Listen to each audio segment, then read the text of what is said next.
All right, everybody. I want to make this video because I've been seeing a lot of videos, not recently, but for about 15 years, talking about how our horrible urban planning system, whatever you want to call it, car dependent system, modern urban planning, sprawl, where you basically have your arterials, your cul de sacs, your strip malls, you have all this other nonsense that you have. Look, I mean, just look at this kind of housing. Oh, well, these are not so bad. However, the result of all this, vast parking lots, gated areas, you know what I mean, and we need alternatives. We need to make our neighborhoods more pedestrian friendly. We need to make our areas more transit oriented. And I agree partially, depending on the type of transit, depending on the housing stock, depending on the layout. Again, the main problem is the layout, traffic flow, buildings, land uses, everything. Okay? And part of the problem is that what a lot of these so-called people who criticize sprawl, who criticize the car-dependent system, what they don't tell you is that one of the reasons why walkable areas, transit-oriented development, one of the reasons why we spread out is largely due to racial issues. And there's also income and many other factors, but race is a common factor. Now, I'm heading right now further west away from the strip. All right, I'm on Flamingo and I'm passing by Cimarron. As you can see, the further west I typically go, the likely it is that I'm going to see a white person, a white Nordic Anglo-Saxon person, because it's usually white people that tend to move away and towards the outskirts of town. That's the way it works. And one of the reasons why a lot of people don't want to live in the inner areas, they don't want to ride transit, they don't want to walk, is because they don't want to be around with people jam-packed, particularly with people that are not like themselves. Okay? Now, if you look at pedestrian areas, and I think you can see this around, the people who are using the bus, the people who are walking around, they are more likely to be non-white, especially black. And by the way, a lot of people, this is what I've heard from the John Birch Society, they try to make these neighborhoods not pedestrian friendly so that blacks particularly don't move in. Now let's go back in time, okay? You go back in, let's say, the 1920s and 30s, we find that a lot of areas were pedestrian friendly. Cities were generally more dense. And this is one of the reasons why you had racial conflict, believe it or not. This is the thing that a lot of people aren't telling you, because people bumped into one each other. We weren't so isolated in our gated areas, in our cars. You know, we often had to separate the areas, you know, when the busing, all those kinds of things that happened. Transit systems, you name it. By the way, gas is coming down, but I just posted that some stations in California are cheaper. As a result, we had issues living in these older areas. Now, I know the old cities have their benefits, okay? However, keep in mind that what happened as a result is they didn't want conflict. They were not comfortable to live around each other. I mean, just imagine yourself. Just think that if you are this red or blonde woman who's walking around, who is on a transit system, and you're scared of this ape-like creature, which I'm not going to say which type it is, and he is likely gonna abuse you, harm you. I mean, there's plenty of videos. You have these animals right now that are shoving people off on trains. Oh, look, look, look. I think I see one of these people right now. Just look at him. See, this is the problem with having gas stations. I have to tell you that. Because One of the results of that is that a lot of crime, a lot of robberies, a lot of unattractive behavior can happen typically in gas stations. Think about it. That's the sad reality. So urban planning makes a significant difference. This is perhaps one of the reasons. And then we got the redlining, and then there was all these other issues. And then we tried to forcibly integrate the cities, 50s, 60s, 70s, forced busing. And what happened as a result? Well, the whites got tired of it. There was a lot of conflict. There was a lot of fighting going on. There still is happening. They're still doing it in direct and indirect ways. And what happens as a result? A lot of white people got to send their kids to private schools. A lot of white people got to go homeschool. A lot of white people have to have their own places to hang out, work, live. This is where you see all these gated neighborhoods. I know I criticize them. I know they're flawed. But at the same time, one of the results of this is because of racial diversity. Everywhere in the world where you have diversity, you will often get racial conflict. And let me give you an example. See, in America, we have a pretty high standard of living compared to almost every country in the world. We have political correctness, people's anxiety is shut down, and our cities are more spread out. So that reduces the chance of racial conflict.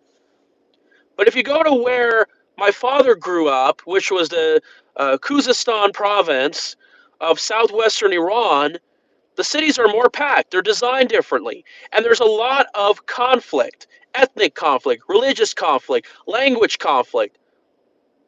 There's Arabs, there's Lurs, there's even black people, yes. I got to take a DNA test. But anyway, that's the way it goes. In America, we don't really have that. And it's not just among blacks. Whites will have continued to spread out further out. They live six, exactly. And that encouraged more of these types to just flood in and get away with it. Seriously. And of course, with all this mass immigration, especially in places like Southern California, which I just came back from a couple of days ago, and you learn spread out development, encourage more isolated areas. Whites continue to flee further out. Now, in Southern California, a lot of white areas didn't change because it got really expensive. I'm talking about the hilltop areas, the mountains, the beaches, but out here, we don't really have that. White people continue to have to go way further out. Centennial, Summerlin, Southern Highlands, and Kentucky for a reason. Think about it. This is the situation we are living in. And this is one of the reasons why I'm not surprised why they want to break up the school district. So all you people out there keep talking about, oh, we need to make our cities more walkable and pedestrian friendly, which, by the way, many of these organizations I don't trust. Yeah, I agree our urban planning system of car dependency has problems. It's inefficient. It's costly. There's a lot of drawbacks. There's a lack of character. The list goes on. I mean, if our urban planning system was different and not much didn't change from its prices, believe it or not. But what happens as a result? Well, one of the reasons why we got to drive a lot, we depend so much on gasoline, is because many of you who are watching my program, which I think 90% of you are European American, and I know some of you will count me as part of your category, which I appreciate it, because I mean we're not that much different from each other. Now I get along with you guys a lot more than all the other types. It's no surprise. And same with my family members. In fact, Persians tend to live in European American neighborhoods. Think about it. Because we're more alike each other. And by the way, I just met an Afghan guy last night at the LVAC gym in Flamingo. And, we speak Persian, Farsi. His dialect is much different. Because I'm telling you, just because you have similar ethnic and language doesn't mean you're really alike. This is the thing. People do tend to separate from one another. And until we have a real discussion, a real plan on race, until we have a situation where European Americans, particularly Anglo-Saxon Nordic people, can live in their separate societies. Because think about it. One of the reasons why Europe is more transit and walkable friendly is because they're more homogenous. Now, of course, that's changed in some parts of Europe in the recent years, and I know Europeans have had different policies, different special interests. They certainly don't have the kind of land that we do. However, and by the way, there's been a lot of white flight happening in Britain and France and Germany. I feel sorry for them. By the way, that debunks the whole Native American argument. Think about it. If we want to have those benefits, we are likely going to have to build more homogenous societies. That's a fact. And I know there's a lot of new development happening in the state of Idaho. Look, there's just another one of those types of people. Those joggers that just came in to this gas station. I mean, they're just everywhere. Now, I will give kudos to her. I mean, she is dressed very well. I mean, her style and everything is pretty good. But you see, that's the thing. It's just we're human nature. When we see people that are much different like us, we are just uncomfortable. Think about it. And we're going to have to create more homogenous places. If you go to Idaho, which I think there are neighborhoods that are about 90% European American, we can create more walkable, transit friendly areas. And unlike Montana, North Dakota, and Wyoming, well, Idaho, especially if you're looking at Boise and Lewiston, their winters don't get as cold. So that's more attractive for pedestrians and transit users. Now, speaking of pedestrian friendly areas, they can, I guess you can in a pretty diverse region, so it only attracts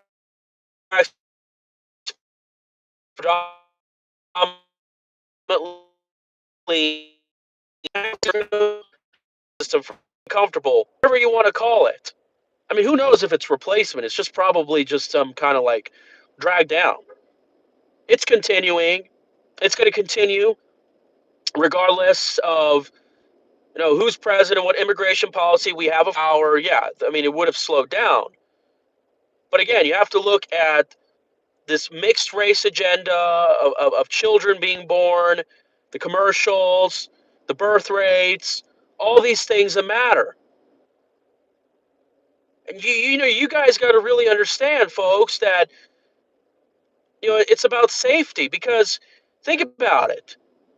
Your cities, your beautiful, magnificent cities, New York, Chicago, Charleston, San Francisco, that you guys built. Think about it. That attracted people like me to visit and even want to live. That you guys did nearly all of the engineering, the architectural work, the drafting, has been taken over by other people.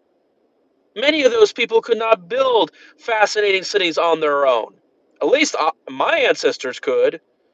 Tehran, Esfahan, Persepolis. I don't know if they're as great as European cities in some ways, but certainly they're better than what you can see in Central Africa and many cities, in the Americas prior to that time period. Think about it. You have to really, really keep this all in mind. Okay, so right now the connection is not really good. This is what I'm getting. So I'm just going to be, I'm going to just have, let me just get out of here.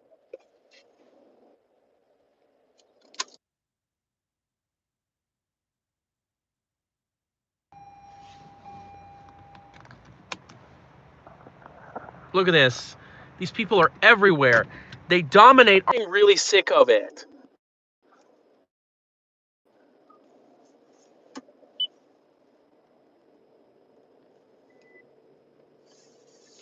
And by the way, in case if you haven't noticed that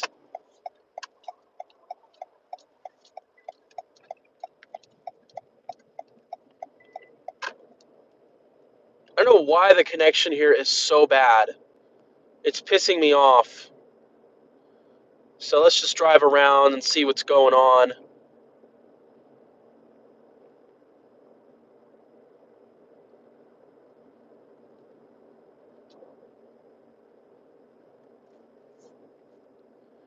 All right. Listen, I don't think this is going to work.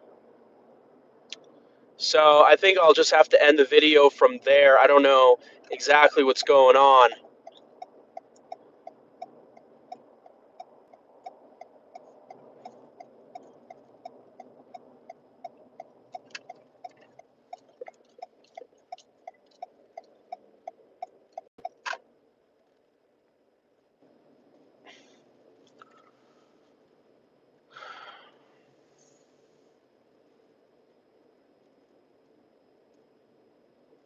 Yeah. All right, everybody.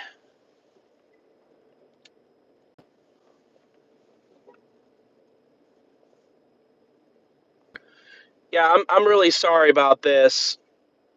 The connection is just so bad out here. So what I'm trying to tell you is that if we're going to have a trolley system, light rail system, which I think these are very secondhand joke systems, to be honest with you, if we're going to have all these transit systems, think about it. You know, people, especially of European descent, they're not going to want to ride these things. And to top it off, by the way, non-whites, especially blacks, are disproportionately likely to use mass transit. I remember when I was on the MARTA, a day or two before I went to the American Renaissance Conference, well, you can just call it the moving Africans rapidly through Atlanta. I was the only non-black there. And that's the thing. And what gets me is that you guys are really the ones who are paying for all this. You guys are subsidizing this transit. Remember, a lot of these transit systems, and I think transit should not be subsidized that much, especially the way it is, because the transit that they do is not that good. It should pay for itself to a large extent, mostly or all of it, depending on what it is. It's being subsidized by people like us, and yet we're not using it. That's the sad reality. And when people say, well, we need to use transit, we need to care about the environment, we need to cut public and private costs, we need to basically have better ways to get around with all this traffic congestion and everything. And I'm like, well, who are these people riding the transit system? I can tell you that where my aunt and my grandma lives in Tehran, they seem to have a way better transit system. They have a nice metro system underground, and they don't have all these kinds of conflicts and weird, strange people, homeless people. Think about it. This is sad, not just in terms of culture, but in terms of safety and getting around, that we are lagging in this country in a lot of these categories. And people are wanting that things are going to get better in this country. Sometimes I think, let this country fail and fall apart, and then we can just restructure it. It's like we need to unplug the computer and plug it back in. That's what we should be doing right now. The thing is that these are the problems of a multi-racial society. White people have to buy larger, different looking houses. This is one of the reasons why you see McMansions. And there's other factors, because I guess when you have two people working in the house, you have double income, materialism, maybe women have higher standards, who knows? But all these other factors when it comes to race, think about all the homeowners association, the codes, the ordinances that Summerlin or Beverly Hills or all these places that have to put in just to make their neighborhoods looking different. That's the reality of where we live in today. Folks, got to keep in mind that part of the reason why we built the freeways, part of the reason why And I know there were special interest lobbyists and so forth. Part of the reason why we're so car dependent, race plays a significant role. They built those freeways through those people of color areas. Yeah, supposedly. Because again, people that are not like with themselves, they don't get along. And they have their own interest in mind. That's the reality of where we live in. And if you're not going to understand this, then we're never going to solve the problem. We're going to have to learn how to speak out. I know YouTube and all these people are censoring, but we have to do what we can to get the word out. Because we're going to have to solve these problems. We're paying the price. Actually, a lot of it is just being paid by rich white males who are like in the top 10%. Well, actually, some of them have tax evasions, and a lot of the money's being printed out of nothing, created out of nothing. It's our fractional reserve banking system that is allowed. And I almost forgot to tell you about this. The Section 8 housing. Think about it. First, they mandated segregation, and now they're mandating integration. And they're not going to, like, obviously do it, but they're putting all this Section 8 housing out of a lot of these areas. And they're pumping these folks, especially blacks. You go to these apartment complexes, and everywhere you see the marijuana smoke, rap music. I'm sick of it. Come on. And we have to pay higher rents to get away from them. Seriously, they should just cut Section 8 housing, for God's sakes. This is one of the reasons why I'm happy about the boxable granny flats that can be put in people's backyards. Because if I want to cut on housing costs, I don't have to live in these apartment complexes. Not only deal with them, but pay for amenities that I'm not going to really use. And you know why they do that? To redistribute voters, to make sure that they are trying to make it harder for you to separate. They want to try to change your culture, your heritage, everything. Think about it. It's absolutely shocking. Learn to speak out. And it's for your own safety. Think about it. Don't be surprised when you see police cars coming into your neighborhood all of a sudden.